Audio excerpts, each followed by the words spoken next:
there is a balm in Gilead. At yan ay merong scripture na mababasa. No? Mababasa natin yan sa Jeremiah, Book of Jeremiah, chapter 8, verse 22. Amen. At mababasa natin dyan, itong the very scripture na to, si Jeremiah ay tinawag siyang crying prophet. Diba? At itong scripture na to ay isang uri ng question. No? Basahin natin, no?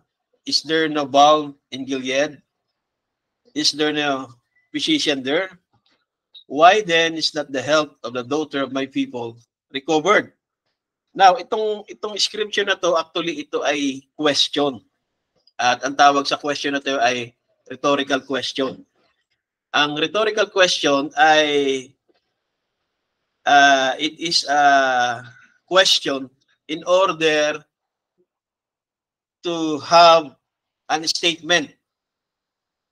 Pero hindi siya intended or required na sagot.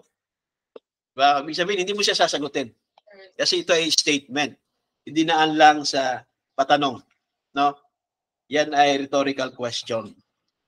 So, yan ay rhetorical question na uri ng statement na in-express ni Jeremiah ang kanyang feelings about sa nangyayari doon sa panahon niya. Amen. Now, kunin muna natin yung word na balm. Ano ba yung balm?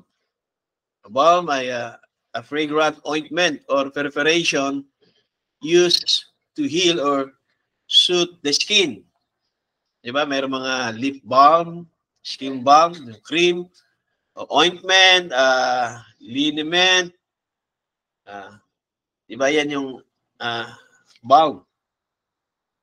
Ito ay oil that comes from particular tropical trees and is used especially to treat injuries or reduce pain. Lalo yung mga matanda, mahilig yan. No? Balm is a sweet-smelling oil that is obtained from some tropical trees used to make creams that heal wounds or reduce pains. Now, tingnan natin naman na mayroon ding word na Gilead. Okay? Ang Gilead is the ancient historic biblical name of the mountainous northern part of region of Transjordan. The region is bounded in the west by the Jordan River, in the north by the deep ravine of the river Yarmouk and the region of Bashan, and in the southwest by what were known during antiquity as the plains of Moab, with no definite boundary to the east. In some cases, Gilead is used in the Bible to refer to all the region of east of the Jordan River. Gilead is situated in modern-day Jordan, corresponding roughly to the Irbid, Alon, Adslon, Geras, mahirap ng mga pronounce to, no? Balja, governorates. Sa Hebrew Bible, the name Gilead first appears in the biblical account of the last meeting of Jacob. No, ito yung sinisiris ni Brother Felix, no? And Laban. In book of Genesis, Gilead was also referred to by the Aramaic name Yejar Sahabduta, which carries the same meaning as the Hebrew Gilead, namely heap. Yung ibig sabihin ng Gilead, namely heap of stones or testimony. According to the biblical narrative during the Exodus, half Gilead was possessed by Sihon and the other half separated from it by the river Jabbok, by Og, king of Bashan. After the two kings were defeated, the region of Gilead was allotted by Moses to the tribes of Gad, Reuben, and the eastern half of Manasseh. Amen. In the book of Judges, the 30 sons of biblical judge, Jair controlled the 30 towns of Gilead. And in the first book of Chronicles, Segub controlled by 23 towns in Gilead. It was bounded on the north Bashan and on the south of Moab and Ammon. Gilead mentioned in the book of Hosea may refer to the cities of Ramoth Gilead, Jabes Gilead, or the whole Gilead region. Gilead is the city those who work iniquity. It is stained with blood. Okay? At meron din talagang literally na balm ang Gilead. Then sa picture na yan, makikita niyo yan ay halaman, no? Amen. Balm of Gilead was rare perfume used medicinally that was mentioned in the Hebrew Bible and named for the region of Gilead, where it was produced.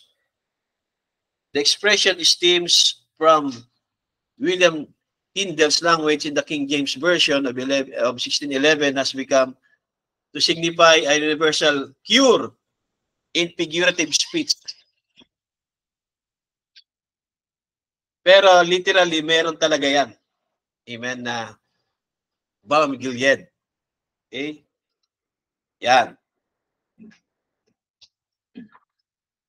Yan yung, diyan kinukuha yan sa ganyang klase ng puno. Amen. Another history sa Greco-Roman, in the later days of Jewish history, the neighborhood of Jericho was believed to be the only spot where the true balsam grew. Yan, yung puno na yan.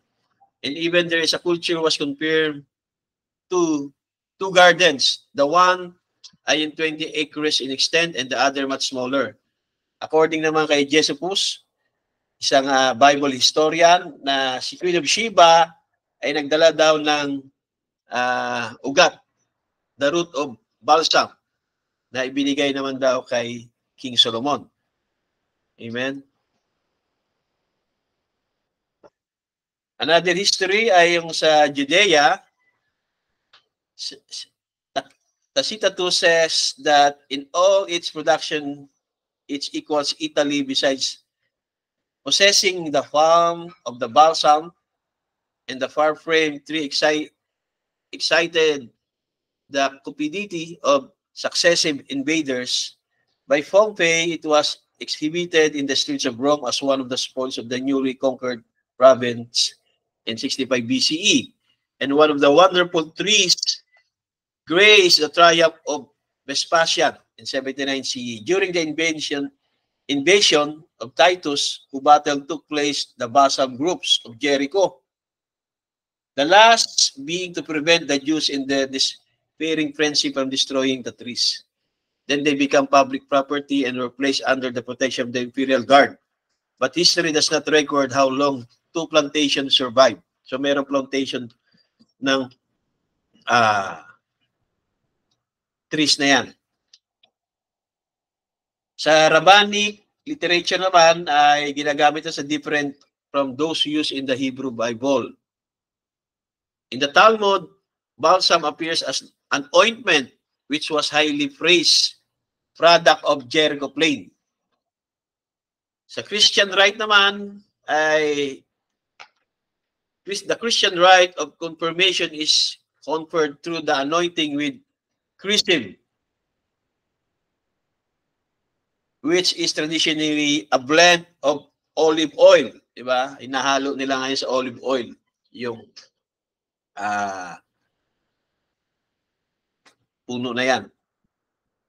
Sa Arab naman, the balsam carried originally says Arab tradition from Yemen by the Queen of Sheba. Ayon naman sa Arab. Na ibinigay naman kay Solomon ni Queen of Sheba. Galing daw Yemen.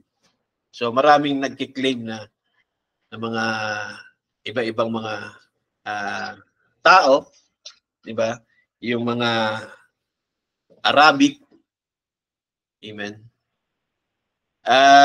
Sa Egyptian naman daw ay and planted by him in the gardens of Jericho, was brought to, dinala ngayon daw sa Egypt by Cleopatra at pinatanim. Amen? Yan yung history yan ng yung modern botanist naman, no? 1836 hanggang 1925.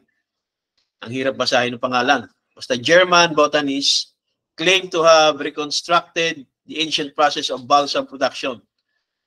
At present, the tree Commiphora gileadensis grows wild in the valley of Mecca, where it's called Beshim. Many strains of this species are found, some in Somalia and Yemen. Ayan yung balm gilead. Okay, so ginagamit yan. Amen. Hindi lang perfume, kundi yan din ay ginagamit na para sa panggamot. Balm gilead, an agent that suits, relieves, or heals. Now, merong preaching si Buddy Branham at apat na beses niya pinangaral, and I think ay maaring iba ay lahat tayo ay hindi pa natin ito nabasa. Sino nakabasa na yan? May nakapagbasa na yan? May nakinig ng message na yan? Balm gilead. So 4 times siyang pinangaral prophet at hindi kasi natin pinapansin dahil nga before the seals. Okay? So yan ang nais kong i-share sa inyo pero hindi lahat yan. Kuha lang tayo ng isa. Dito lang tayo sa 1959 November 24. At pinangaral niya ito sa San Jose, California, United States of America. Yan. Yan yung mensahe natin sa umagang ito. At nawa ay pagpalain tayo at maunawaan natin ang pinangaral ito ng propeta noong 1959. Now, paragraph 21 ay binasa niya yung the very scripture from the book of Jeremiah, 8th chapter and the 22nd verse. Diba? Basahin ko, no? At kung may mga Bible kayo, ay sundan nyo na lang. Is there no balm in Gilead? Is there no physician there? Why then is not the people of the daughter of my people recovered? Bakit hindi gumagaling? Wala bang balm in Gilead? Wala bang mga manggagamot diyan? Bakit hindi gumagaling? Amen. Yan yung question ni Jeremiah. Okay? Kaya yan ay isang uri ng rhetorical question para ma-express ni Jeremiah yung kanyang damdamin, yung kanyang anguish, yung kanyang kasama na siguro yung prostration, no? Na prostate siya. Prostate. Na sakit yun. Prostration. Okay? Na-observe niya na bakit hindi gumagaling. Hindi nakaka-recover sa mga sakit. Wala bang balm in Gilead? Wala bang doktor, no? Physician dyan? Yan ay sa panahon ni Jeremiah. Ina-express niya ang kanyang tinatawag na sorrowness. Okay? Yan dito sa paragraph 23, the question was asked, is there no balm in Gilead? Or is there not a physician there? Then if there is a balm in Gilead, of course, meron. Di ba dyan nga sa Gilead, tumutubo yan eh. Amen? Yung balm na yan, na nakakapagpagaling sa mga tinatawag na mga sugat. Amen? Sabi niya, then if there is a balm in Gilead, and there's a physician, then why is the health of the daughter of my people not recovered? Bakit hindi gumagaling? God was asking that question. Hindi man naman pala talaga si Jeremiah ang nagtatanong. Ang Diyos pala talaga ang nagtatanong through Jeremiah. Amen? Usually when God makes a provision for people, ang Diyos ay gumawa ng provision para sa mga tao, o isang way of escape or a way of escape, and the people refuse to walk it in that way, sabihin, nire-refuse nila yung ginawa ng Diyos na provision para sa tao, Amen. At ang tao naman, nire-refuse nilang lakaran o sundin ito. Kaya nga, then God asked the question, why? Bakit?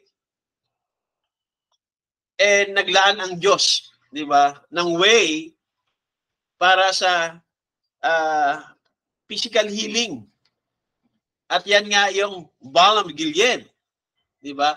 At merong mga physician. Yan ay provision ng Diyos maging sa panahon natin, di ba? May mga especially sa end time na ayaw nila yan. Ayaw nila yung pumunta sa doktor, ayaw nilang mag-take ng mga medicine dahil ang pananaw nila ay wala kang faith o mahina ang faith mo. Di ba? Ganyan yung mga karamihan sa end time, lalo sa mga probinsya. Dahil ganon ang pagtuturo sa kanila ng mga ngaral doon. No? Na kapag ikaw ay umiinom ng gamot o ikaw ay pumupunta sa doktor, ay wala kang faith. Yung iba naman ay ayaw pumunta sa mga center dahil yan ay 666. Amen? Kaya nga, maraming end time, especially sa mga provinces, ay nung nagkaroon ng pandemic, ang kinakatakutan nila ay hindi yung virus. Ang kinakatakutan nila ay yung mismong vaccine. Amen?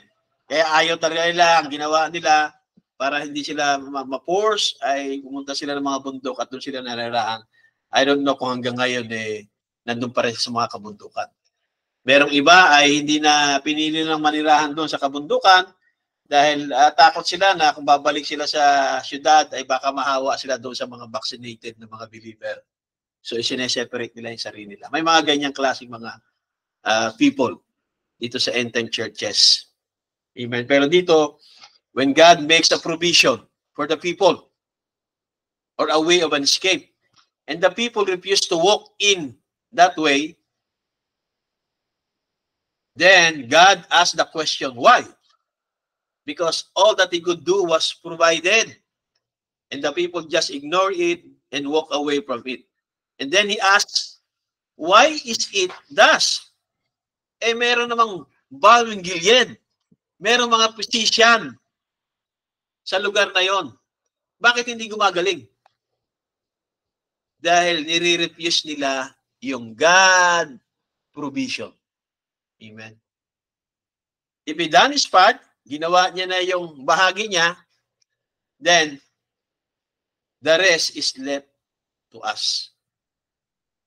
Nasa atin ang desisyon kung tatanggapin natin o lalakaran natin.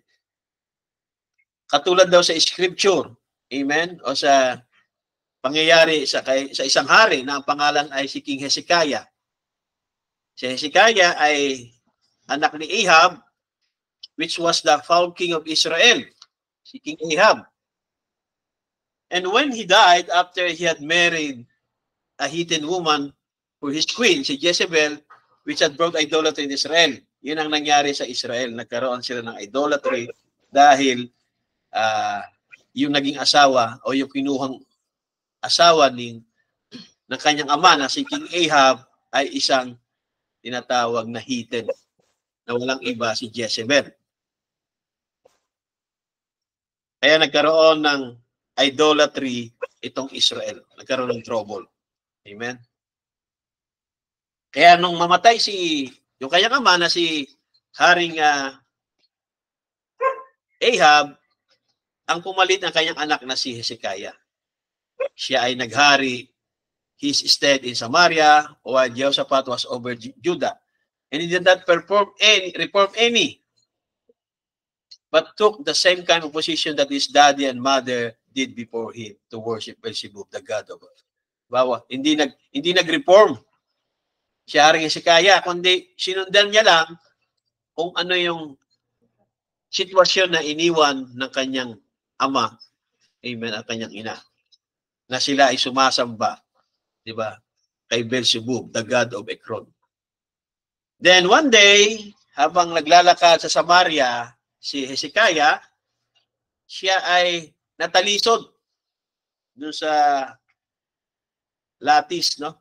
Isang uri ng kahoy, no? Isang structure ng kahoy, at siya ay nasaktan. At after noon ay nagkasakit siya. And he was so sick. And I suppose until the doctors could not do more for him, so he sent to his choice servant over to inquire another place where the god of Beelzebub, to ask Beelzebub if he was going to get well or not. So nagpadala siya ng kanyang tauhan doon. Amen. Na kung saan ay sumasamba doon kay Beelzebub at para itanong kung siya ay gagaling pa.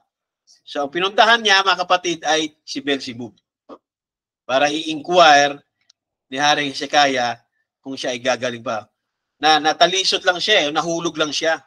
He fell through the lattice and hurt himself. Diba? Parang maaring napilay siya o nasugatan lang siya, pero nagkasakit na siya after that.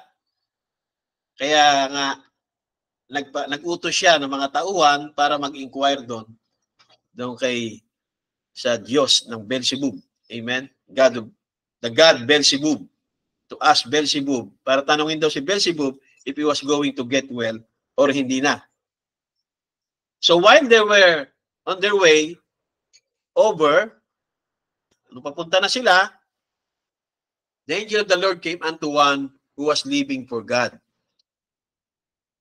Elijah, that is by the prophet, down in the wilderness somewhere in his little adobe house.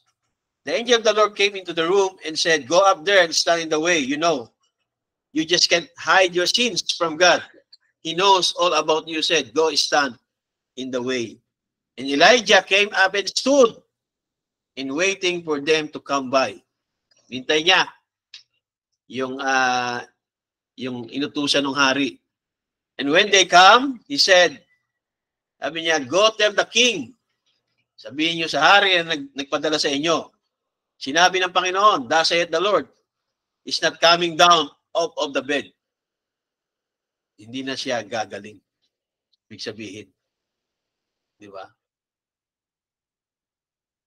And ask him, why did he send to Beelzebub to consult these things? Tanungin nyo. Di ba? Bakit nagpadalas pa siya ng mga tao para konsultahin si Beelzebub? Di ba? Yung Diyos-Diyosan. Amen? Bakit? Sabi niya, it is because there isn't God in Israel. Wala bang Diyos sa Israel? It is because that he doesn't have a prophet. Wala bang propeta sa Israel? Is that the reason that you do that? Send to Beelzebub. Naalala ko, Brother Roger, meron tayong kapatid, no? Doon sa pinanggalingan nating simbahan. Hindi ko i-mention ang name, but I love this brother dahil ito ay napakabait na kapatid, no? Siya ay seaman.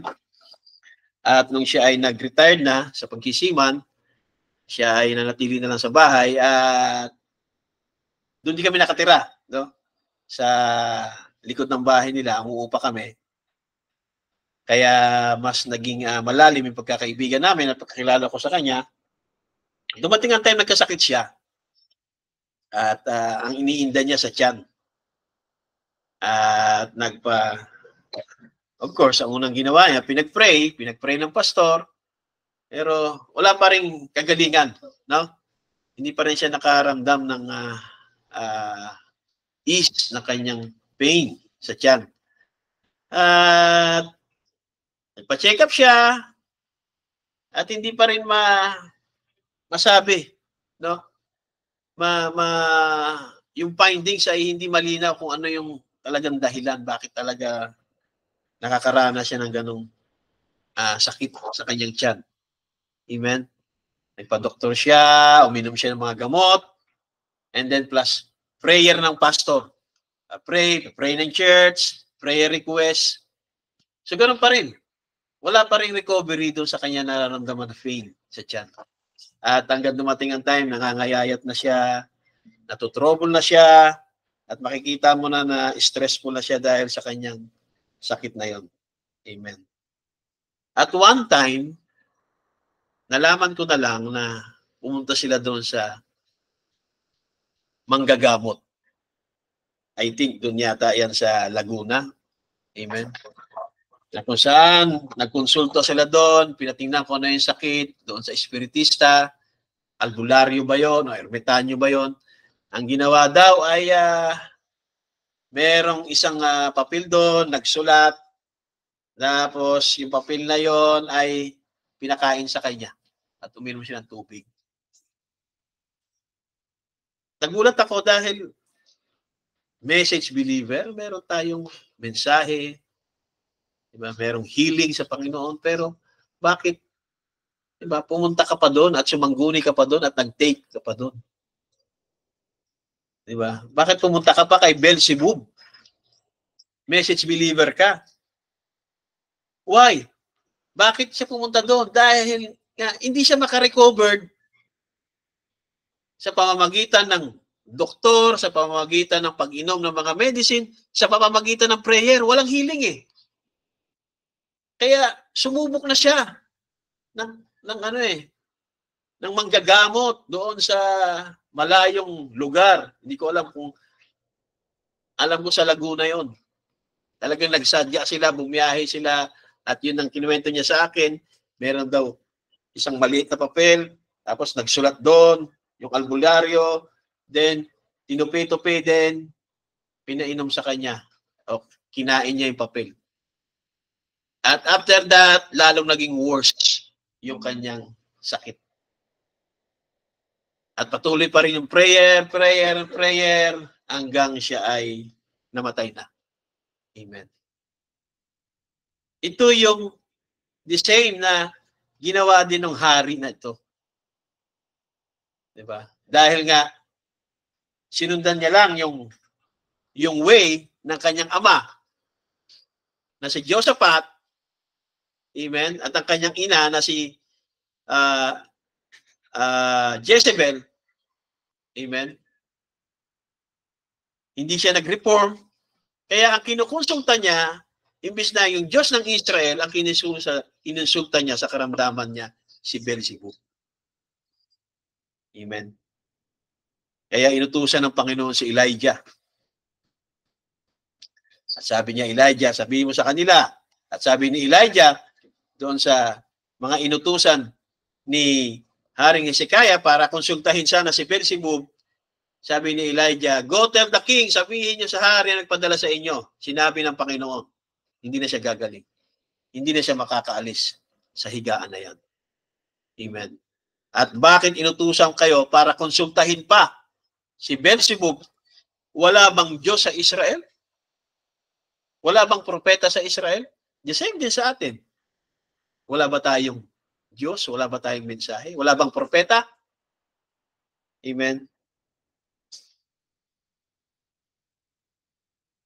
And sabi niya, I would wonder today when I think of this mud-stricken flesh of crazed nation, yung Amerika.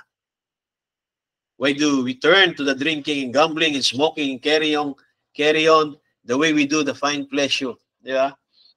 Sa mensahe na tayo, meron tayong Diyos, pero bakit meron mga believer o so-called believer at alam niyo even merong mga pastor na naninigarilyo? Meron akong kilala.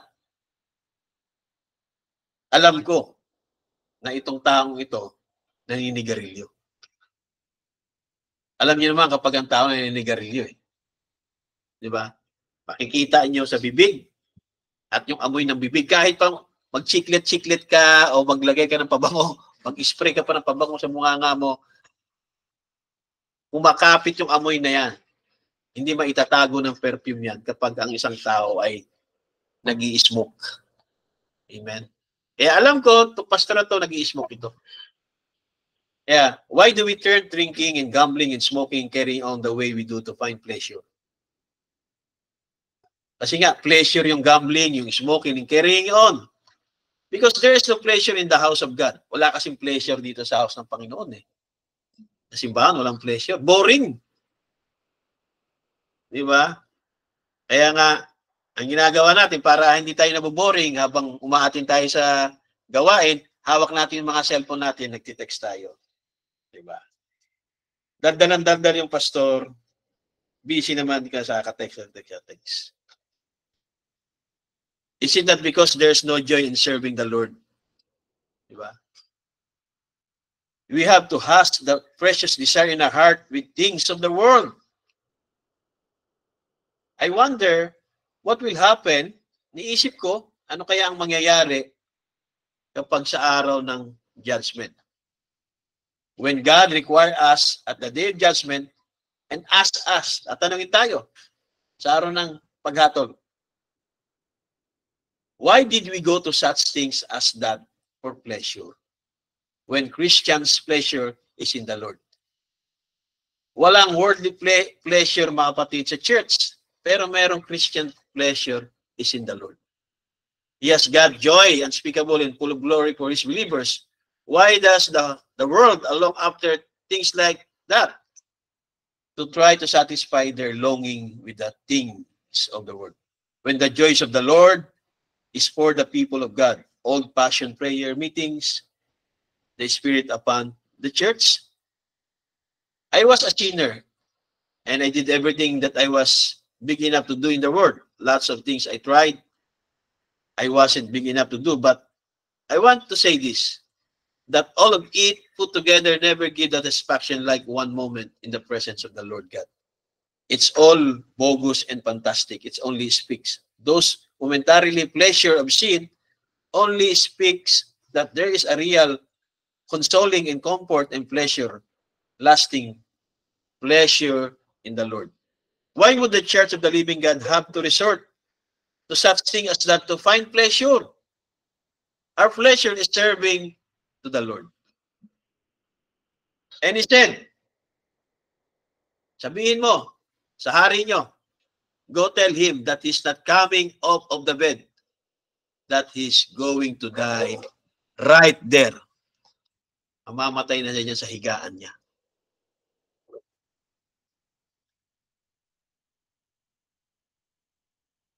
Then sabi niya, just like a man, mayroong isang tao na namatay on the doctor's doorstep. Yung doctor doorstep, hindi literally yan na doon mismo sa doorstep ng doktor. Kung clinic yan, o hospital yan, di ba? Ibig under the watch, even ng doktor, ibig sabihin, yung tao na yan, nagpunta sa doktor, nagpatingin, di ba? Ang tawag dito, dumaan sa lahat sa mga testing, dumaan sa tinatawag na mga laboratories at findings ng doktor. So, ang doktor magbibigay ng prescription. Di ba yan yung doctor's doorstep? Amen? So sabi niya, just like a man, katulad ng isang tao na namatay on a doctor's doorstep with a disease that the doctor had the medicine. Diba? Nalaman ng doktor kung anong sakit niya at niresetahan siya ng gamot. Diba? Pag niresetahan tayo, mayroong prescription at kung ano yung mga do's and don't na dapat nating gawin o hindi na dapat nating gawin. At magbibigay siya ng mga specific na mga klase ng gamot, maging yung brand o yung ang tawag dito sa gamot, yung dosage. Tama? Magbibigay siya ng dosage. Lalo yung tinatawag na mga ano yung iniinom mo? Antibiotic. Kailangan tamang dosage yan. So magbibigay yan ng klase ng brand ng gamot at tamang dosage. At sigurado siya dyan kung tunay siyang doktor. Amen? Kaya ang doktor, sabi niya, the doctor had the medicine, meron siyang gamot, yun daw yung remedy for that disease. Pagdating sa genuine doctor. Amen? A man might lay right at the doctor doorstep and die there. Namatay yung pasyente. Bakit namatay yung pasyente? Nagpa-check up naman siya. Niresetahan siya ng tamang gamot ng doktor. In-advise siya na ito ang gagawin mo, ito wag mong gagawin, huwag kang ganyan, ito dapat ang gawin mo, huwag mong abusuhin yung katawan mo. Di ba? Namatay yung pasyente niya. Bakit namatay? Because that he refused to take the remedy. Hindi niya tinake yung remedy. O hindi niya binili yung gamot o hindi niya ininom yung mga gamot, maging yung mga advice na ibinigay ng doktor. If the doctor has the remedy for that disease, kung merong remedy ang doktor, sa sakit mo na yan, and the man comes so close to it, till he's set on his doorstep, till he dies, you cannot blame the doctor. Hindi mo pwedeng sisihin yung doktor kung namatay yung pasyente. Dahil ang doktor, meron silang remedy. Hindi healing. Remedy. But you have to blame the patient. Ang sisihin mo yung pasyente dahil hindi niya tinik yung remedy. Hindi lang yung medicine. Maging yung advice kung ano yung dapat, ano yung mga iiwasan mong pagkain, ano yung mga huwag kang magpupuyat, huwag kang magpapapagod, lalo kung ikaw ay mataas ang, di ba, meron kang high blood, meron kang heart failure, meron kang sakit sa puso. Di ba, merong advice yan, bukod lang sa mga medicine na iti-take mo. Meron siyang advice na iingatan mo yung sarili mo, huwag kang magpapagod, huwag kang magbibilad sa araw, huwag ka kakain ng mga matataas sa cholesterol, iingatan mo yung sarili mo. Hanggat maaari, sa bahay ka lang muna, ingatan mo yung diet mo at i-take mo on time at tama yung mga gamot na yan. Yan yung doctor's remedy. Kaya kapag nagpapa-check up kayo, kapatid, kailangan kung ano yung advice ng doktor at ano yung prescription na ibinigay na gamot. Lalo, maging yung brand, sundin lahat natin yun. Amen? Kasi yan yung balm in Gilead, literally. Amen? Sa literal. Kaya, namatay yung tao sa kanyang disease. You cannot blame the doctor. I-blame nyo saan? Sa pasyente. Hindi sumunod sa payo eh. Pinayuhan na, huwag kang magpupuyat, huwag kang magpapagod, ano ba dati mong trabaho, o huwag ka munang magtatrabaho ng ganyan, huwag ka munang magdadrive. Huwag ka munang mamasada, kung driver ka, huwag ka munang mamasada. Sa bahay ka lang muna, magpahinga ka, kumain ka ng tama, i-take mo yung medicine mo, mag-exercise ka. Diba? Kaya sasabihin ng doktor kung ano yung mga bawal na huwag mong gagawin. Amen? Pero kapag in-ignore mo yon at pag namatay yung pasyente, hindi yung pwedeng sisihin yung doktor. Amen? That's the way it was with Hezekiah. It wasn't because there wasn't a prophet. It wasn't because there wasn't God in Israel. It was because of the stubbornness of the king. Stubborn kasi. Kaya maraming mga taong may sakit, stubborn. At galit kasi si Hezekiah kay Elijah. He hated him because he rebuked him. And he rebuked his sins and hated him.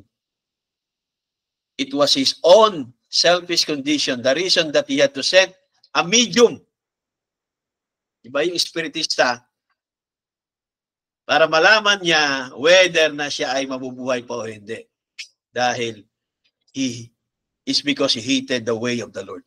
Kasi nga, idolatry na siya. Sinundan niya lang yung way ng kanyang mga magulang. Amen. That's the way you can blame the Lord. Hindi niyo pwedeng i-blame ang Panginoon kung hindi tayo gumagaling. Hindi niyo pwedeng i-blame ang doktor kung hindi tayo gumagaling. Hindi niyo pwedeng i-blame ang gamot kung hindi tayo gumagaling. You can say, well, if the doctor has got the remedy, and it's for the disease that you have, and then you refuse to take that remedy, Kaya kung ano na yung pinayo ng doktor na ito dapat, Dok, pwede ba na baka pwede muna, baka makuha na lang yan sa pag-inom-inom ng gamot. Dahil yan gusto mo, sige, try mo muna, mag-inom-inom lang muna. Diba? Ang number one kasi na payo ng doktor, pa-opera ka, o ganito ka. Dok, baka pwedeng hindi na kailangan operahan. Sige, dahil gusto ko, ay mo operahan, ito bigyan na lang kita ng reseta. Hindi ka ngayon gumaling. Hindi mo pwede yung stay ng doktor. Kasi nagbigay siya ng remedy. Kailangan mong dumaan sa ganitong proseso, kailangan mo nang magpa-surgery o kailangan mo nang magpa-hospital, kailangan mo magpa-undergo muna ng mga ganyan-ganyan. Dok, baka pwede. Bigyan mo na lang ako ng gamot.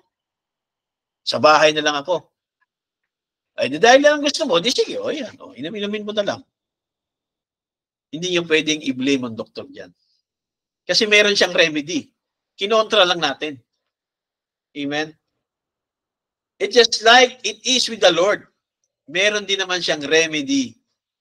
He's got a remedy for all these things. He got a remedy for sin. And if a man refuses to take that remedy, don't blame God. Bakit hindi tayo gumagaling? Huwag nating i-blame ang Diyos. Bakit? Hindi mo ako pinagpapala Financially, physically, Lord, hindi ka mabili-bless. Huwag yung sisihin ng Panginoon. Di ba? Dahil hindi nyo pwede sisihin ng Panginoon dahil lagi tayo nakakarinig ng mensahe sa pulpitong ito. Don't blame God. Don't blame the pastor, the preacher. It's the patient stubbornness. Kaya mahirap pag stubborn ka na. Hindi natatalab sa iyo yung mga mensahe. Wala, stubborn ka na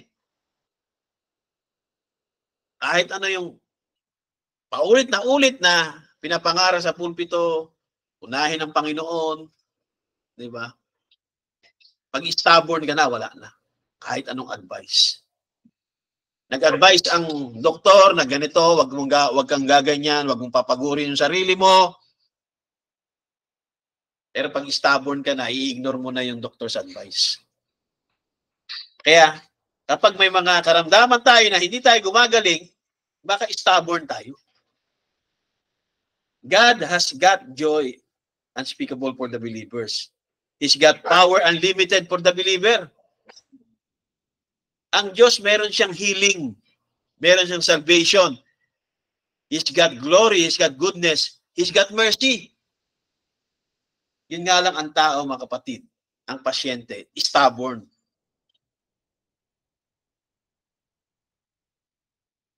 And the remedy to get rid of all his hatred and malice, don't blame God. Dapat alisin natin yung hatred natin, yung malice natin. Because it is laying right at your fingertips. Nasa dulo lang yan ng daliri mo. Nandyan lang. Yung kagalingan You can receive it. You say, well, if I just had faith, faith is given to you. It's yours. God has it laying in reach of your being tonight. Nandyan na yung healing. Nasa fingertips mo na, aabutin mo na lang, i-claim mo na lang. Faith for anything, God promised it. So kaya hindi gumagaling. Kasi nandyan na yung faith. Nandyan na yung healing. Amen. Medicine, sabi niya, how do they find medicine? Paano nila nagagawa yung medicine? Paano na sila nakagawa ng medicine? Lalo yung mga malalaking mga giant medicine manufacturer. Amen? Ang una daw, the first thing they do to find medicine ay they get some kind of a drugstore together. Drugs together. Mga drugs. Pagkasama-samahin nila yan. And they work on it in a laboratory. until they find how to give the medicine. So sa laboratory nila yung pag-aaralan, pagkasama-samahin. What will try to kill a germ in your body? Yung mga medicine na yun na pinagsama-sama sa laboratory, ang gagawin nun ay papatayin yung germ na nasa katawan ng tao sa pagkasamahin yan. At kanila na itong unang ite-testing saan? Sa guinea pig. Di ba? Saan daw? Guinea pig. Hindi yan baboy. Kasi yung iba, nabasa, guinea pig. Guinea pig. Hindi yan baboy. Ang guinea pig ay kuneho. Kaya kailangan talaga natin ng pag-aaral talaga. 'Di ba? Hindi makabasa ng guinea pig o guinea pig. Ang basa ko kasi noon guinea pig. Guinea pig. So nabasa ko guinea pig ko baboy Iti-testing sa mga baboy. 'Di ba? So ang guinea pig, ang tawag sa mga kuneho na 'yan ay guinea pig. Okay? Hindi baboy kasi lugi ka diyan. Mahal ang baboy Pag yun ang ginamit mo ng experimental, magastos yan. So, tinetesting na yan sa guinea pig, sa mga kuneho. Okay? So, guinea pig ay kuneho, hindi baboy. Okay? Kasi mahirap na i-correct yung mga tumanda na sa ganyan, ayaw na magpa-correct. Sabihin, tinetesting sa mga baboy. Baboy, kuneho yung guinea pig, hindi yung baboy. So, gagawin nila, iti-testing nila sa guinea pig, i-inject nila yan, mag-i-inject sila ng certain disease doon sa kuneho, then yung na-invento nila na gamot sa laboratory na pinagsama-sama, i-inject naman nila yon doon sa kuneho. Sabi niya, and they go get a guinea pig, and they give him the certain disease. Biro mo, kawawa naman yung kuneho. I-injectan nila ng sakit. Pag-inject ng sakit, i-inject naman nila yung serum o yung toxin. Yung toxin, ito ay isang poisonous substance na galing sa halaman o sa hayop pag sinabing toxin. Kaya nga toxic Poisonous substance from plant or animals. Doon nila kinukuha yan. Yung katulad ng mga ahas, may mga toxin yan Di ba? Kinukuha nila yan, ginagamit nilang panglaban din sa kagat ng ahas. Sa rabies ng ahas. So magi-inject sila na tinatawag nilang serum o toxin doon sa guinea pig. At titingnan nila kung paano magre-react yung serum o yung toxin doon sa disease na yon, sa certain disease. If the guinea pig recovers it, all right. Sisimulan nilang ito ngayon i-inject sa tao. Diba? Ibebenta nila yan. Diba? Kaya yung mga gamot na, lalo yung mga antibiotic, galing yan makapatid sa mga tinatawag na mga poisonous substance galing sa halaman o sa hayop. Amen. And sometimes, it works. Sometimes, it doesn't. So kapag hindi nag-works, gagawa uli sila. Hahanap uli sila. Mag-mix uli sila ng mga tinatawag na mga toxin. Diba? Pero, but first, it's tested by guinea pig to find out if it'll work or not. So kapag hindi nag-work, of course, hindi nila ito i-inject sa tao. Diba? Pero kapag nag-work sa guinea pig, sa kuneho, then sisimulan nila ngayon iti-testing ngayon sa tao. Kukuha sila ng volunteer. Yung volunteer, babayaran nila yun. Well, it won't work always on human beings. Yung kanilang gamot na inimbento. Sabi niya, you can't be too sure of it. Because medicines that help one might kill the other. Pwede din yung medicine na yan. Kung sa iba, nakatulong, Pero sa iba naman, yun ang nagdahilan bakit namatay. But there's one thing you can rest assured on. God's balm, that is God in Gilead, will cure anything that He said it would cure. You don't have to worry about that. Medicines might fail, but God's balm cannot fail because it's tested. And then you see, hear so much said today, diba? Ano daw yung number one disease? Number one killer na sakit? Heart disease. Diba? Kahit sa Pilipinas number one killer. Diba? Yung natulog, tapos hindi na gumising, pag dinala mo yan doon sa ospital para tingnan, ang ilalagay nila doon ay cardiac. Sabi niya, sabi daw ng science, yung number one killer daw ay yung heart disease. Sabi ng prophet, hindi ako naniwala dyan na ang number one disease ay yung heart disease. I do not believe. I believe that the sin disease is the number one killer of the nation. Sin disease, hindi heart disease. Bakit? Meron tayong mga best doctors we ever had. Meron ng mga best drugs we ever practiced with. Meron mga best hospitals we ever had. And more sickness. Diba? Meron tayong best doctor, best drugs, best hospital, pero more sickness than the world ever had. Bakit? Because we got more sin than the world ever know. Kaya yung mga sickness na yan, dahil yan sa ating mga kasalanan.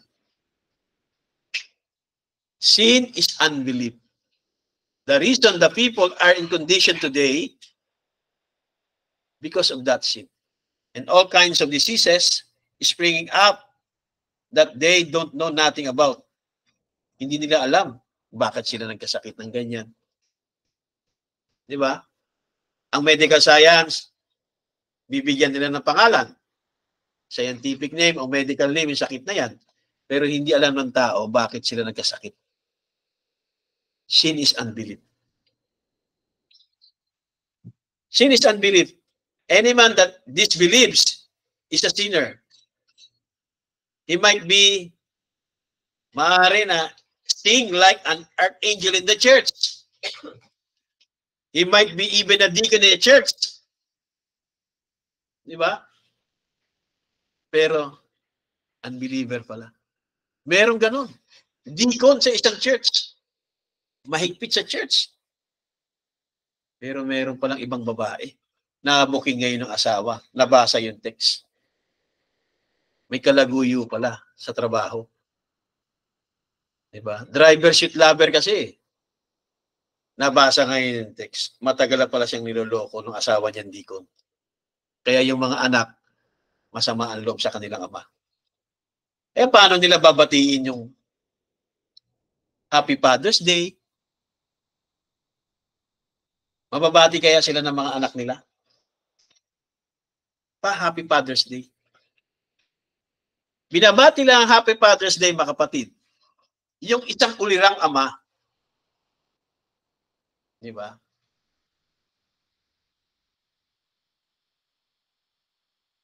Kasi ang father, mga kapatid, siya yung tinatawag na nagre-raise up ng kanyang family. Igagay niya ang kanyang mga anak sa kabutihan. Hindi siya yung number one na gumagawa ng kasalanan. Ano mangyayari dyan? Mamanahin doon ng mga bata. Diba? Kung adulterer yung ama, magiging adulterer na rin ang anak. Diba? Kaya iingatan ng ama yung kanyang pagiging ama. Diba? Kaya, kung naging mabuti kang ama, marapat lang na i-recognize ka bilang isang ama at batiin ka na Happy Father's Day. Pero kung alam mo naman na hindi ka naging mabuting ama sa mga anak mo, hindi ka deserve na tumanggap ng ganyang greets.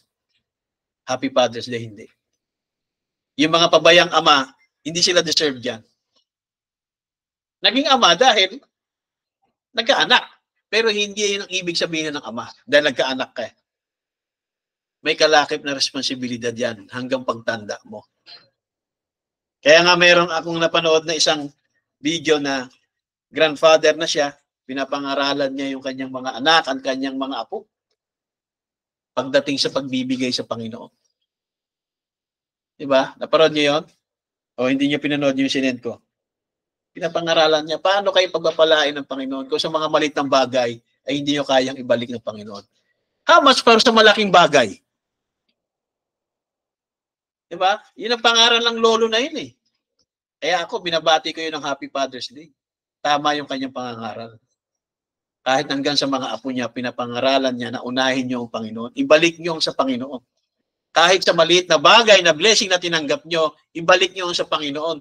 Dahil, kung hindi kaya pagkatiwalaan sa maliit na bagay, paano pa daw kayo pagkakatiwalaan sa malaking bagay, sa malaking blessing? Kung sa maliit na bagay ay hindi kayo mapagkatiwalaan ng Panginoon.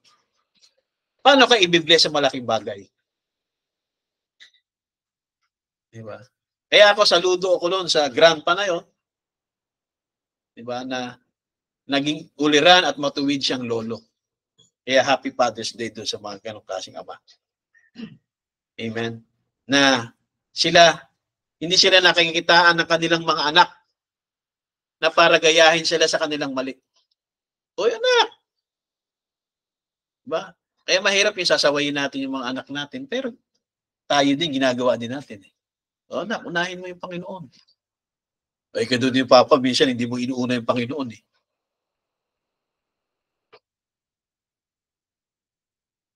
So isipin natin kung marapat ba na tanggapin natin yung word na Happy Father's Day. Diba? Naging mabuti ba tayong mga ama? Naging uliran ba tayo? Naging modelo ba tayo? Amen? Na ama. Amen? Para i-appreciate natin yung greetings na Happy Father's Day. Kaya hindi lahat ng ama na na dapat i-greet ng Happy Father's Day. No? Maaaring pa yung Mother's Day dahil talagang dinala siya sa loob ng siya na buwan. Lahat ng ina. Amen? Now we got the truth that Jesus Christ saves from all sin. That the blood of Jesus Christ sanctifies the believer. Fills the believer with the Holy Spirit. There's plenty of toxin. But the people is refusing to take it. Nire-refuse nila kasi. Ang tunay talaga na toxin, mga kapatid, ay ang Holy Spirit. So kung gusto natin gumaling sa ating mga sakit, papatawad tayo sa ating mga kasalanan, masanctify tayo, ay tanggapin natin yung Holy Spirit. But the people is refusing to take it. Nire-refuse nila yung Holy Spirit. Sapat na sa kanila yung maniwala. Basta naniniwala ako kay Lord Jesus Christ. Mauunawa naman ako ni Lord kung hindi ako nagsisimba. Maunawaan ni Lord na yung araw ng linggo ay nandito ako sa trabaho. Maunawaan ni Lord.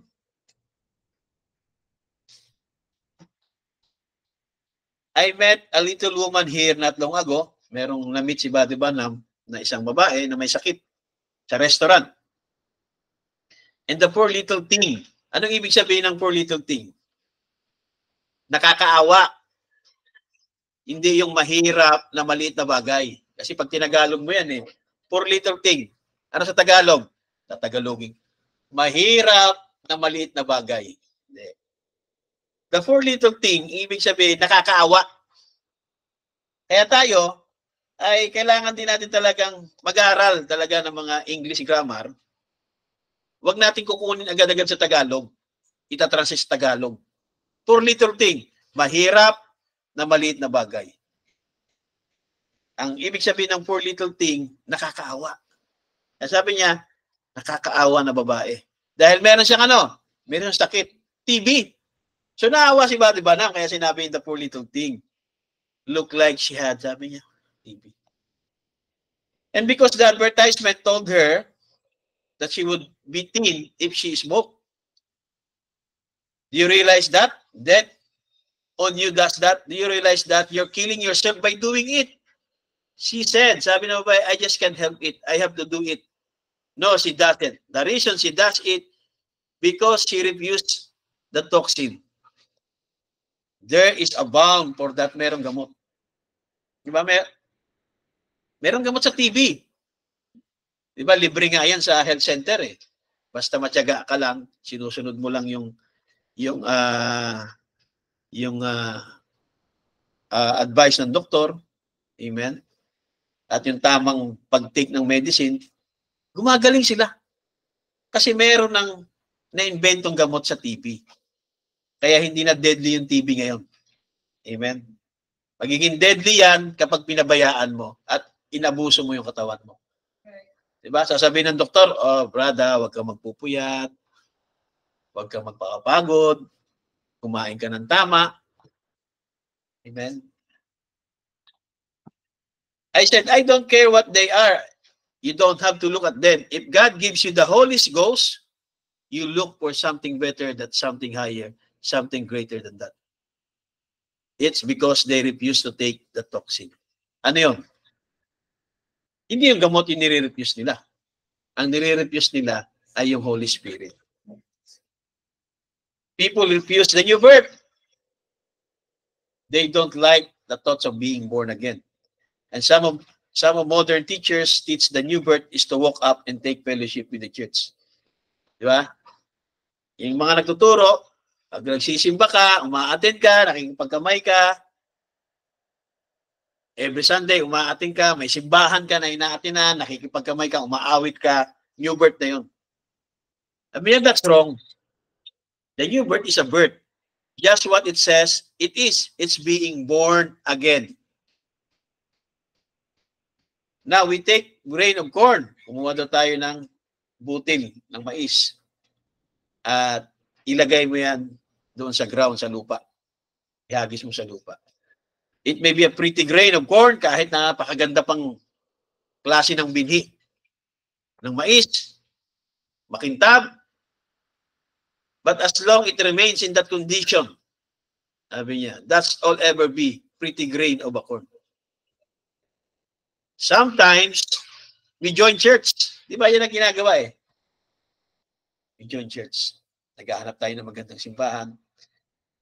Kapag nagkaroon ng problema, hindi na natin kasundo, may tampo, may sama ng loob, may mga hinanakit, aalis tayo sa simbahan, nahanap tayo ng church. We join church. Yun ang ibig sabihin na we join church. So, kaya din sa end time, patalon-talon, hahanap ng church. Sometimes we join church. Lot of pretty things in it. Yun ang hahanapin natin. Magandang simbahan, malapit na simbahan. Diba? Malaking simbahan, maraming miyembro, kumpleto ang instrument. Maybe we try to pretty ourselves up to go to church. Ayun, gagawin natin. Talagang magbibihis tayo ng magandang pananamit. Kulang na lang mag-gown. Get new something another to wear to church. Gusto niya, laging bago. Every Sunday. Is that all church means to you? Then I'm persuaded you need a new birth. The grain of corn will never produce any new life until the old grain rots away from it. Hanggat hindi daw nabulok yung tinatawag na grain of corn na yan doon sa lupa. Hindi niya mag-produce ng panibagong buhay. Kahit gaano pa kakintab, gaano pa kaganda ng simbahan, gaano pa kagara ng pananamit mo, every Sunday umaatin ka, hanggat hindi nabubulok yan. Hindi magpo-produce yan ng new life. And a person at the altar can get down there and kneel down and get up and say, well, I got a new birth. That's wrong. Hindi yung pupunta ka sa altar, iiyak-iyak ka, diba? At sasabihin, may new birth na ako dahil umiyak. You have to stay there until of your thoughts of your own self and all your worldly things. Lahat ng inyong mga kaisipan, self, at lahat ng mga worldly things has rotten away from you. Dead and rotten and gone from you. Then the new birth takes place. So gusto natin ng new birth? Kailangan mangyari yan. Especially yung mga worldly things na nagagawa natin. When a new birth comes in, it cannot come until there's a death first. And people don't want to die. You can think your thoughts, you got to think his thoughts. Let the mind that was in Christ be in you. And the new birth, don't matter how messy it looks, how much you have to bowl and squall and carry on at the altar. If you are all pride and don't wash the lipstick of your face, di ba lipstick sa mukha? Lipstick of your face, some tears might do that for you. Man, it make you forsake that old cigar. Di ba? Kaya sabi sa inyo, meron akong kilala, pastor, nagsisigarilyo. Make you forsake that cigarette. The bottle. Di ba? It clean you up. So meron munang paglilinis. Kaya kung meron tayong mga worldly things, worldly stuff, at gusto nating gumaling, kailangan natin ng paglilinis.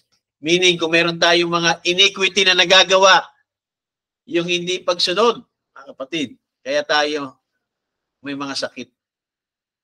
Kasi yan ang tawag dyan ay sin disease. Hindi natin kailangan ng medicine, hindi natin kailangan ng doktor actually dyan. Ang kailangan natin ay Holy Spirit. Stay there long enough and come up and find out if there's any harm in it. Let new life take a hold. What the old life?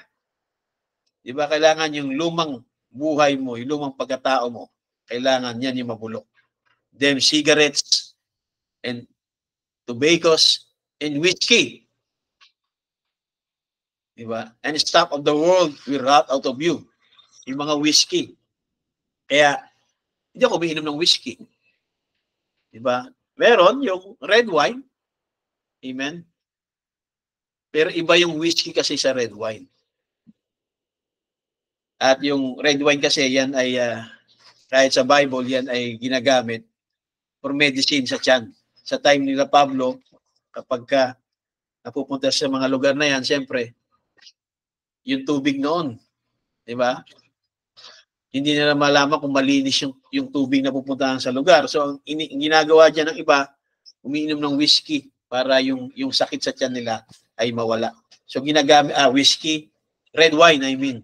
Pero yung whiskey ay iba yan sa red wine. Stay there. There'll be something happen in your life. And change will come over you. That everybody that knows you will know something happened to you. You won't have to tell them. Hindi mo kailangang sabihin, oh, new birth na ako. Christian ako. You won't have to tell them. They'll see it in you. Makikita nila sa'yo. Hindi mo sabihin, giver ako, cheerful giver ako. Hindi mo na kailangan sabihin yun. You don't have to tell them. They'll see it in you. Your wife will see it in you. Makikita ng asawa mo, makikita ng anak mo. Ako, headship ako. Ako ang headship. Diba? May headship ako sa word. Hindi mo na kailangan sabihin yan sa mga anak mo. Hindi mo na kailangan sabihin sa asawa mo na may headship ka sa word. Makikita nila sa iyo yan. Pero, kung iba nakikita sa iyo, diba? At sisitahin mo yung anak mo, anak, Papa, ikaw din naman nakikita namin sa iyo eh. Diba? Minsan, hinuuna mo yung ibang bagay bago ang Panginoon eh. Tapos, sisitahin mo kami. Nakikita namin sa iyo yan. Kaya mabigat ang pagiging ama. Makikita yan ng anak mo, makikita yan ng asawa mo. Diba? Kung inuuna mo yung Panginoon. Amen? Kaya kung dinidisregard mo ang fellowship, makikita yan ng asawa mo, makikita anak mo. So, paano mo sila may encourage? O, mga anak, may wife, unahin natin ang Panginoon sa araw ng linggo. Eh, paano magiging buhay na patotoo yan? Kung nakikita din sa'yo. Diba? You're not a good father. Dahil higit sa lahat, hindi lang yung mag-provide sa pangangailangan nila financially. Dalhin mo sila sa Panginoon. Kaya nga yung awit we will serve the Lord. Diba? Ministry yan ng Ama. Dalhin ang kanyang pamilya. Amen. Kaya hindi mo na kailangan sabihin kung talagang new birth ka, born again ka, hindi mo kailangan sabihin sa kapitbahay mo. Makikita yan ng iyong asawa, makikita yan ng iyong anak, diba? Makikita yan ng neighbor mo, makikita yan ng boss mo. Kaya alam ng boss mo kung born again ka. Hindi mo na kailangan magpaalam kay boss. Boss, linggo ngayon. Ay, hindi mo na kailangan magpaalam. Alam mo ni boss yan na born again ka. Alam niya pag linggo na sa simbahan ka. Diba? Everybody will see it in you because you are besealed. Mark, you don't live after your own lust anymore. You're dead, you're buried, you're a new creature in Christ. Kaya, hindi mo na kailangan sabihin na new birth ako. Message believer. Pero iba yung new birth. Diba? Christian ako. Mas mabigat yun. Christ-like. May panahon na kung saan ay wala pang mga toxin, di ba? Sa smallpox, maraming mga bata na mamatay sa smallpox, the diphtheria, diba? Lalo sa polio. May time na yung bansang Amerika, sabi niya, there was a time in this country where they didn't have a toxin for smallpox. Wala pang vaccine, di ba? And many people died with smallpox. But there's no excuse today.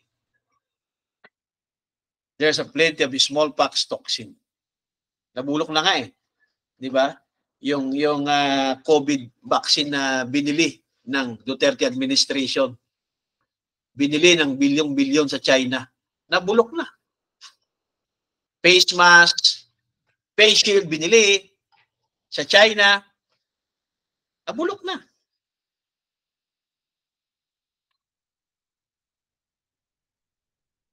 But there's no excuse today. There's plenty of smallpox toxin for other disease. They have it. There was a time there was no much of toxin for sin before Calvary. But there is now. There's a plenty of toxin for sin. Under the Old Covenant, back in the time of the Old Testament, there was a shadow or type. They offered a lamb for sin. Nag-o-offered sila ng lamb, animals, para matakpan yung kanilang kasalanan. When the lamb died, the blood was shed. Ibububo yung dugo doon sa altar.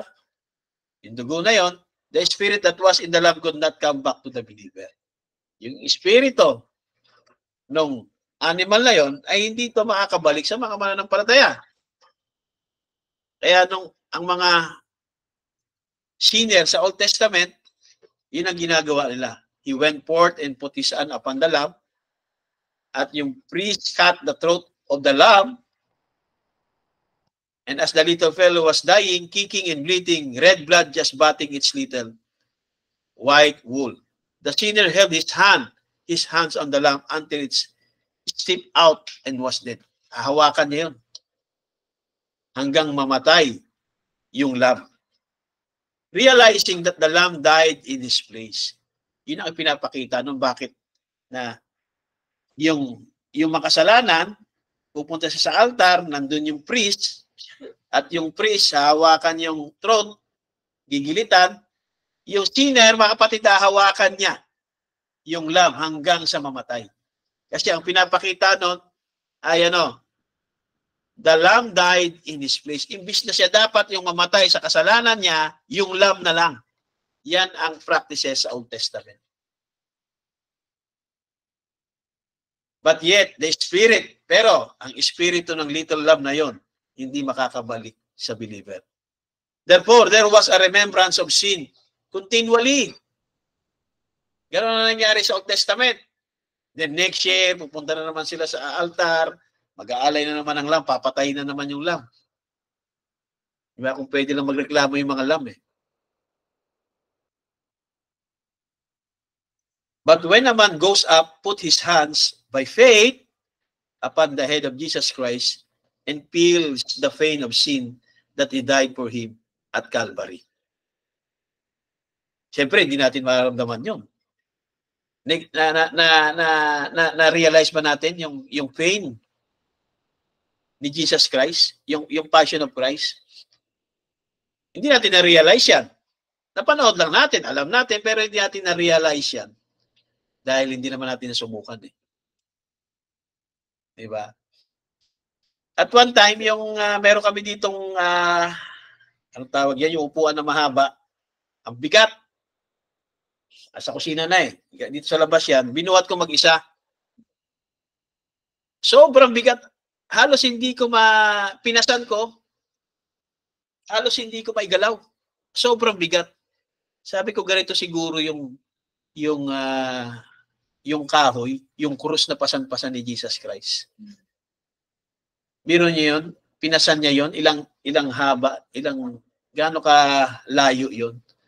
Simula dun sa baba, paakyat dun sa Calvary. Eh ako dyan lang sa malapit lang, halos hindi ko mahila. Pero nakayanan ko na. Sabi ko, ganito siguro kabigat yung krus na pinasan ni Jesus Christ. Tapos pinapalo pa siya. Di ba? Hanggang sa mamatay siya sa Calvary. At sabi niya, and the tearing and the gobs spit upon his face, dinurahan pa siya, yung mga tinik sa kanyang sa ulo, sa kanyang brow. And he can see what Jesus Christ did for him and accept it upon those bases. The Spirit of God comes back into the believers. It kills the very nature of sin in him. It makes him a new creature. He cannot go on like he was because he is a new creature. All those lambs were a shadow or a stepping stone, pointing to a time when God would bring a real toxin down. So, God never chose a guinea pig, neither did He choose anything else, but He tried the serum out of His own Son, Jesus Christ. Virgin-born Son of God, came down to the earth, and God gave Him the toxin test. It happened on the bank of Jordan River, when Jesus was 30 years old. Amen. It went upon him and he was filled with God's toxin. And he proved that it stood the test. He walked before sickness. Di ba si Jesus din? He walked before sickness and sickness vanished from him. Nagkasakit si Jesus. He walks before the cripples. Ay, hindi nagkasakit si Jesus. Yung mga taong may sakit. He walked before sickness. Yung mga tao na pinuntahan niya sa mga lugar. Pinagaling niya. Amen. And sickness vanished from him. He walked before the cripples. Yung mga tao, mga cripples. And the cripples walk, nakapaglakad. Diba? And when he was put to the test, when they spit on him, whip him at the back, run upon him, tried to get his temper up. Diba? Hindi nagsalita ang ating Panginoon. He said, I could speak to my Father and straightway He would send me 12 legions of angels. Pwedeng gawin din eh. Isang salita lang ni Jesus eh. Diba? Magpadala siya nga ng 12 legions of angels. Isang anghel lang eh. Patay lahat yon. Eh kung 12 legions of angels pa. But what was the matter? Bakit hindi ginawa ni Jesus yun? Kaya nga naisip ni Digong eh. Mahinang Diyos eh. Pero mo Diyos, pinako sa krus. Eh pwede niya namang, di ba? Totoo talaga yun na pwedeng gawin talaga ni Kristo yun. Di ba? Pero hindi siya mahinang Diyos.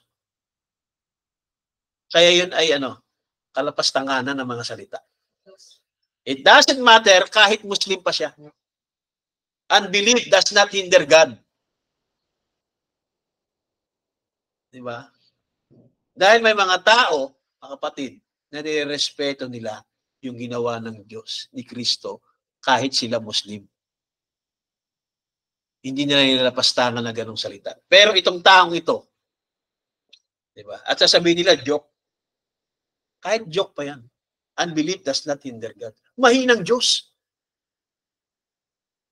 Kaya yung mga tao na yun, the same na mga tao na nag-iyakan at tumawag sa Diyos, Lord, tulungan niyo yung aming si Presidente, kinidnap.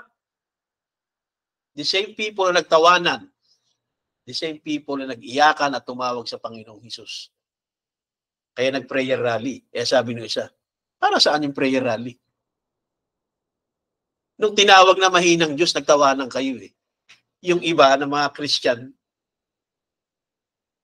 tahimik lang. Diba? Pero sabi dito, I could speak to my Father.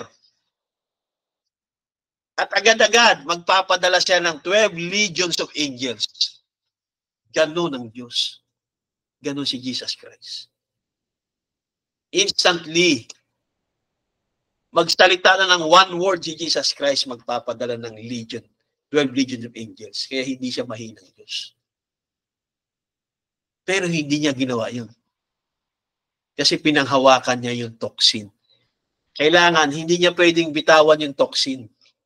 Pag binitawan niya yon, lahat mamamatay sa sakit. Walang healing kung binitawan niya sa Calvary yung toxin. Kaya hindi siya mahinang Diyos na ipinako. Hindi alam nung tao na yon na toxin yung hawak ni Jesus Christ. Kaya kailangan niyang manatili sa ganong kalagayan na ipako siya. Kasi healing ang ibibigay sa kanya. Kasama siya doon. Yung sinabihan niya na mahinang Diyos, kasama siya doon sa toxin, sa healing.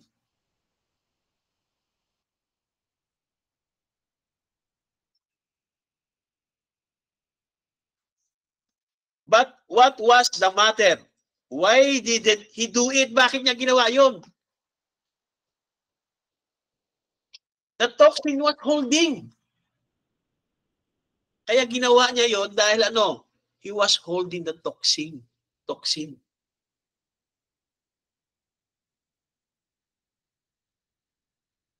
Dahil kung hindi ang pinanghawakan yun, mga kapatid, walang healing. Amen. Siya, wala siyang healing. Baka namatay na kagad siya, bata pa lang siya, nung nagkasakit siya. Kaya sasabihin niya, mahinang Diyos.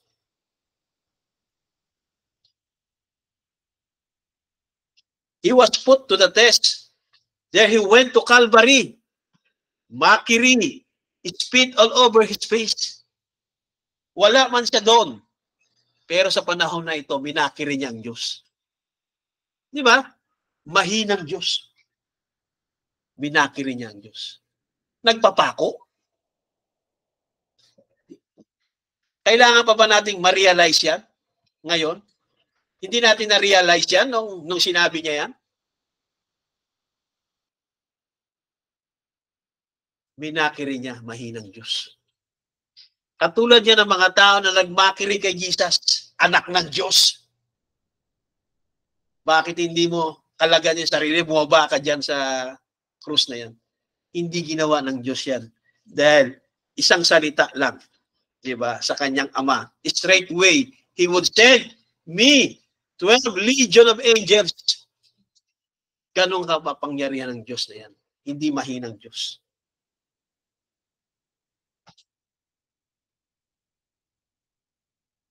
Kaya lahat ng mga salita natin against Him, na tinawag nating mahinang Diyos sa araw ng paghuhukom, titimbangin lahat at hahatulan.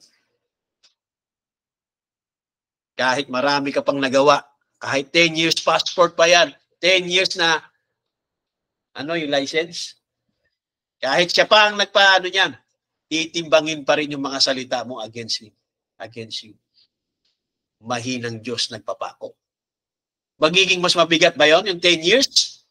Passport, 10 years license? Doon sa mahinang Diyos, nagpapako? Titimbangin yan. Magaling na presidente, mahinang Diyos, nagpapako. Titimbangin yan. Saan kayo tatayo ngayon sa araw na ito? Sa magaling na presidente? Sa salita niya na mahinang Diyos, nagpapako? Every time na maalala ko yan, mga kapatid, kailangan akong tumayo. Amen. Sabi niya, mockery spit all over his face bleeding, where they jerk handfuls of bird out of his face, beaten, when he could have spoke one word, na pwede niya naman magsalita lang siya. And it would have changed the whole thing. Pwedeng mabago eh. Diba? Isang salita niya lang, 12 legions of angels darating para sa kolohan siya. Or para patayin yung mga Romano na yun. Diba? Sabi niya, when he could have he could have spoke one word, and it would have changed the whole thing. Pero ang ginawa niya, nanatili siya sa ganun. Dahil para sa toxin natin. Para sa healing natin. Kung nagsalita siya ng one word, wala tayong healing. Kaya kasama siya sa healing eh. Diba? At sigurado yun, nagkasakit yan. Gumaling siya. Diba? Hindi pwedeng simula pagsilang niya hanggang pagtanda niya, ni minsan hindi siya nagkasakit. Nagkasakit din yan. Kaya nga sabi ng mga doktor niya, maraming sakit eh. Diba? Kahit na pwedeng gawin ni Jesus Christ yun, isang salita lang, mababago yung sitwasyon, hindi siya mapapako. Hindi niya ginawa kasi pinanghawakan niya, mga kapatid, yung toxin. Yung toxin, yun yung healing. He died. He had the sins of the world. Every sin that was ever in the world was placed upon him.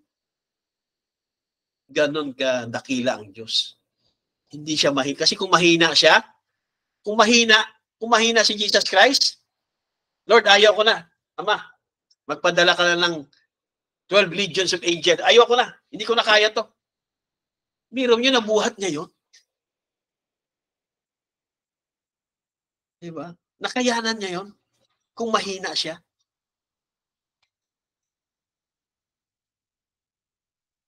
Dahil malakas siya, mga kapatid. Nakayanan niya yon. Alang-alang, mga kapatid, sa toxin. Alang-alang sa healing. Kaya nga sabi ng sa Isaiah, by his stripes, we are whole healed. Dahil sa kanyang mga latay, tayo ng sigaling. Hawak-hawak niya yung toxin. Hanggang doon sa pagpako, hindi siya bumitaw. Na pwede niya namang sabihin, Lord, magpadala ka na ng 12 legions of angels para maalis ako dito. He died until the sun went down in the middle of the day. He died until the stars would shine. He died till the moon would shine. He died until the earth had a nervous prostration, shook so hard with the chill until the rocks ran out of the mountains.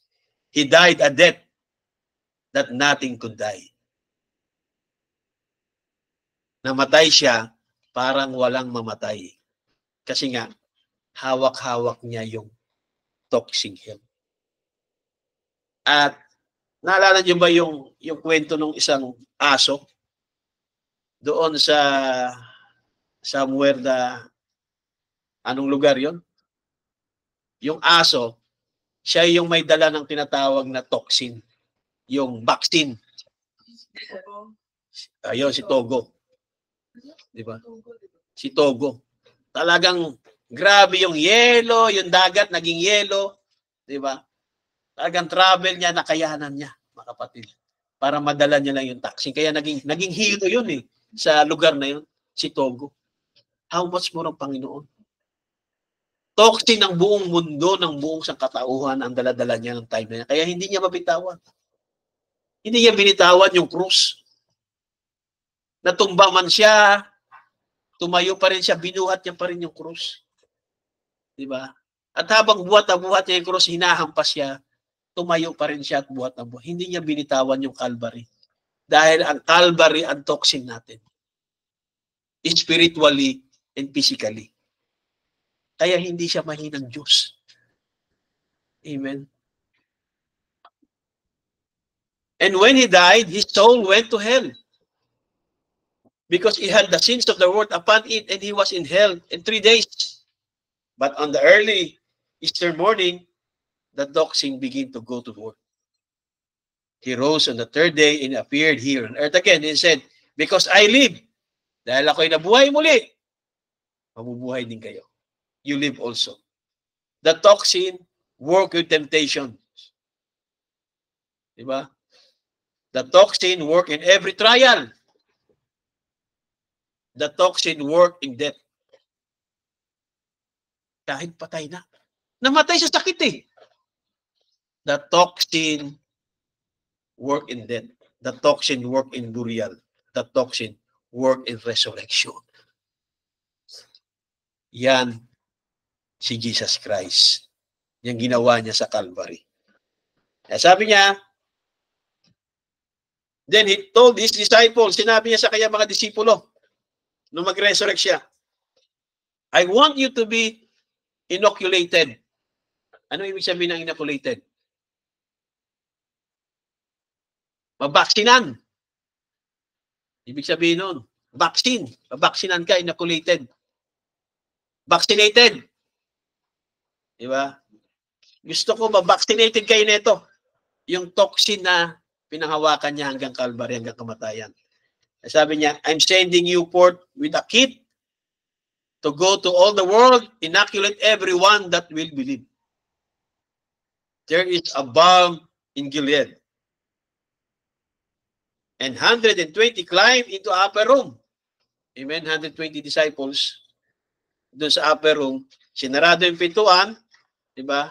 Yung mga bintana, at sila, nag-stage sila, nag-antay sila for 10 days. Hinihintay nila mga kapatid yung toxin para ma-inoculate sila. While they were in one place, in one accord, all of a sudden, there came a sound from heaven like a rushing mighty wind. It was God's balm coming down, yung Holy Ghost. When it struck them into the room, cloven tongues set upon them like it was a fire. Out into the streets, nung sila'y lumabas na, they had the results. They showed that they have been inoculated. They showed that something had happened. All the fear and things they had vanished away as soon as they get the injection of God's toxin of the Holy Ghost. Kaya, ang number one, mga kapatid, maaalis sa atin yung fear. Do you fear cancer? Merong message na gano'n. Do you fear cancer? Yun yung unang aalisin sa atin, yung takot. Kaya maraming namamatay sa cancer dahil sa takot. Nung sinabi ng doktor, o sister, brother, meron kang cancer. Diba? Kaya karamihan ang namatay sa cancer, mga kapatid, sa takot, sa pag-alala. Amen? At dahil ayaw nilang mamatay sa cancer, magpapa-undergo sila sa mga radiation, di ba mapa? Chemo. Kaya sabi ng isang doktor, namatay yung tao na yan, hindi sa sakit ng cancer, kundi sa radiation, sa chemo. Pero ang totoo, dahil sa takot. Dahil wala siyang toxin. They screamed, they shouted, they spoke in tongues, they ran, they acted like drunk people because they was inoculated. They were inoculated from styles of the world. That's what the matter with the Pentecostal church today is. Got too stylish. It's too much like the world. What we need is to get a lot of that took out of us, yung worldliness. We need another Pentecostal inoculation of the Holy Ghost to take the starch out of the Pentecostal church. We need an inoculation, a new inoculation of the Holy Spirit. Yun ang kailangan natin. Yun yung tunay na balm in Gilead. You say, that was just some would tell us, that was just for the apostle. Di ba? Sa mga apostle lang yan eh. Sabi niya, no, no. Is there no balm in Gilead? Or there is no physician there? Oh yes, they got physician. Sure, they had Dr. Simon Peter stood up on the day of Pentecost. And the people said, we would like to receive these too.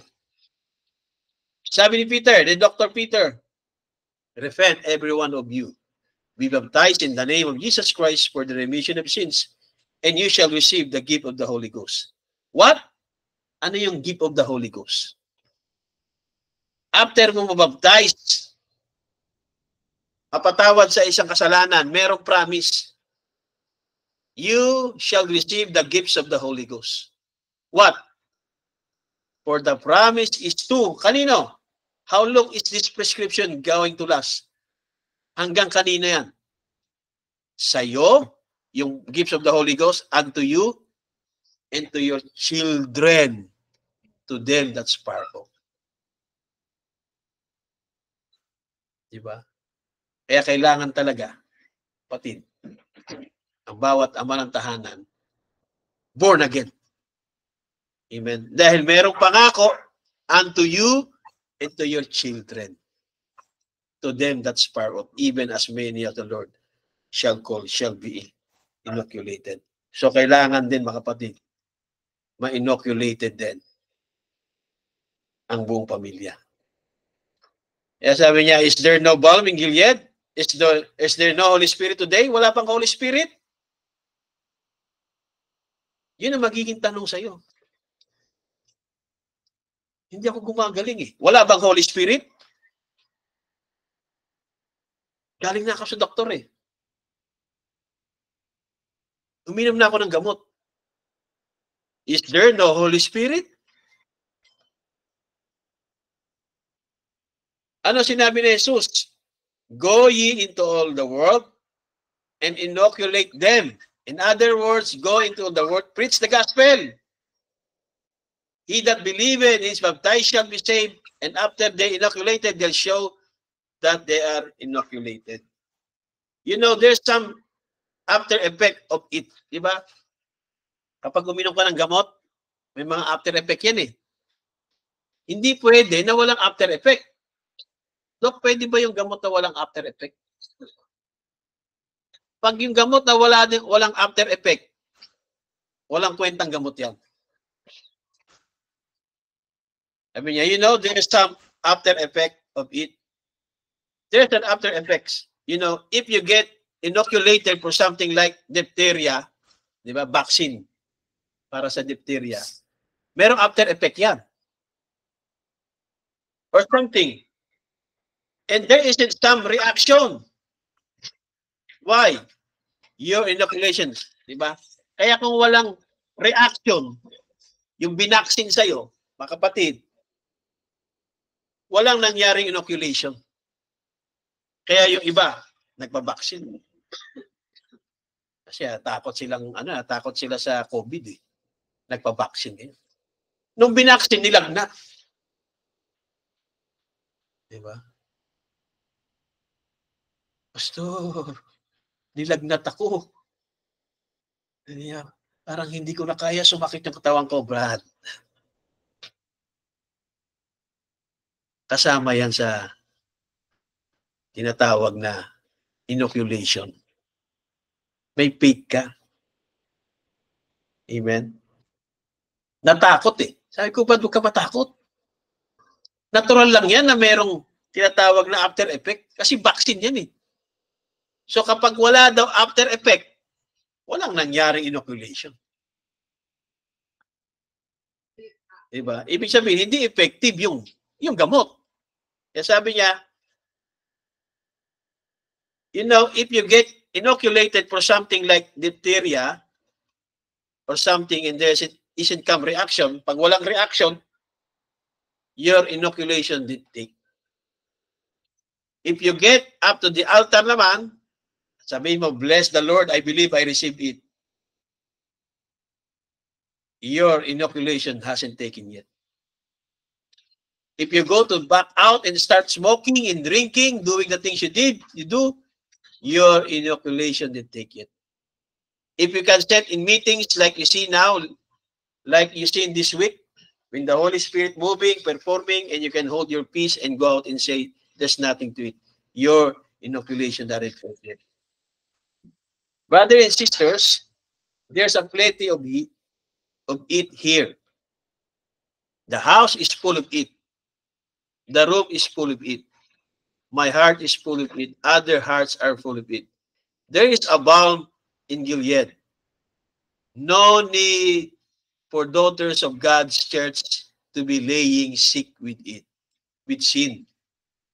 There's no need of unbelief in this church, in the church. We should have all that out. With these new things that God's sending us, we could reach right up and grab it, say amen, and walk right away with it. There's a plenty of balm in Gilead. Do you believe it? Is there's no balm in Gilead? There is a balm in Gilead to make the wounded whole. There is a balm in Gilead to heal the sin-sick soul. Sa message na why, there is a balm in Gilead, there is a toxin for sickness. There's a toxin for the healing of the soul and body. Yan ang tunay na balm in Gilead. Yan ay toxin for the healing of our soul and our body. Last quote. And if out across the land or even here now, that there's some that sick and afflicted, I believe, kahit sa oras na ito, dito sa atin, merong mga sick and afflicted. Lahat tayo.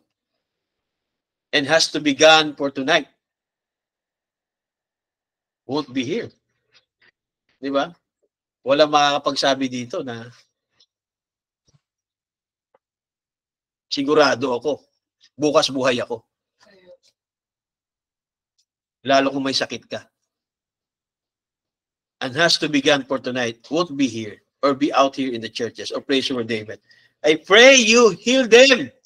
Ito ay prayer ni Brother Branham. Sabi niya, I pray you heal them. Now, Lord, but for the greatest of all healing, if you heal their physically body from cancer, TB, pneumonia, something, magkasakit pa rin tayo. No doubt. If they live very long. Diba? Kaya pagka ninasa natin na mas mabuhay pa tayo ng mahabang taon, diba? Still, magkakasakit ka pa rin. Magkakasakit ka, gagaling, magkakasakit, gagaling, magkakasakit, magkagaling. If they live very long, for their body is still under sin. Itong katawan na to. The curse. But let them get the real divine healing. Ano yung kailangan na talaga natin? Kasi magkakasakit ka pa rin eh. Kahit magkaroon ka ng divine healing dito sa katawang ito, magkakasakit ka pa rin. Diba? But let them get the real divine healing, the healing of the soul, which makes a new creature. Kaya, paano ang gagawin dito ng tinatawag ng mga changing of the soul doctrine? Kasi sa changing of the soul doctrine, i-annihilate ang kaluluwang nakasala. The soul that's in it, will be annihilated. Paano mo i-reconcile ito, mga kapatid? The healing of the soul, which makes a new creature. Passes from death unto life. Amen. And then, waiting in this old tabernacle for the redemption of the body after the soul has been redeemed. May they flee them denominations and creeds. Way out there in the creeds and denomination. Diba? Kaya kung nasa denomination tayo sa mga maling turo, walang mangyayari na healing of the soul. Walang new birth. Kung hindi tayo nag-flee from denomination and creeds, walang mayayari mga kapatid na real divine healing ng ating kaluluwa.